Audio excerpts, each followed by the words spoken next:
Hello Internet. After my last video, BZ Edison left me a message about how Pepsi products sweetened with sugar are the norm in Mexico, unlike here in the States where corn syrup is God. Which is really just silly if you think about it. I mean, how could the corn industry really be considered an omnipotent deity by a first world country, you know? I shouldn't be talking about this. They could be watching. They're always watching.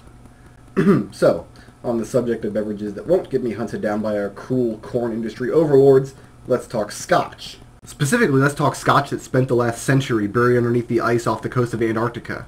It all starts with Ernest Shackleton, who at the beginning of the 20th century threw his hat into the race for the South Pole. On New Year's Day 1908, Shackleton set sail from New Zealand aboard the Nimrod, with ample supplies, including 2 crates of McKinley and Company's Scotch whiskey. This whiskey made its way to Ross Island, a volcanic landmass in the Ross Sea, and eventually underneath some floorboards in Shackleton's hut at Cape Royds. Unfortunately, the expedition was plagued with difficulties such as funding issues, a dispute over the chosen landing site, an officer aboard the ship losing an eye, arguments with the captain on the best way to unload the ship, and ponies dying from eating too much volcanic sand. Despite these setbacks, and just because he was there, Shackleton decided to scale the nearby Mount Erebus, which is weird because the much more awesome sounding Mount Terror is practically right next door. My theory is all this Antarctic expedition nonsense is just a massive cover-up to hide Shackleton's true journey to Mount Terror to destroy an evil magic ring. But of course, the terrible corn syrup overlords don't want you to know anything about that. Shackleton never made it to the South Pole, but he got closer than anybody else ever had by 1909. For some reason, when he came home, he didn't think to bring his whiskey with him. So there it lay until the New Zealand Antarctic Heritage Trust began restoring the Cape Royds site in 2006. The plan is to use specialized cutting tools to liberate the booze and ship it back to its home in Glasgow, Scotland.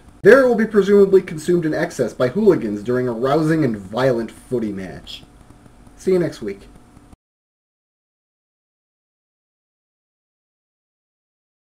I wonder if doing this whole blog in a badly improvised Scottish accent would be racially insensitive or merely in poor taste.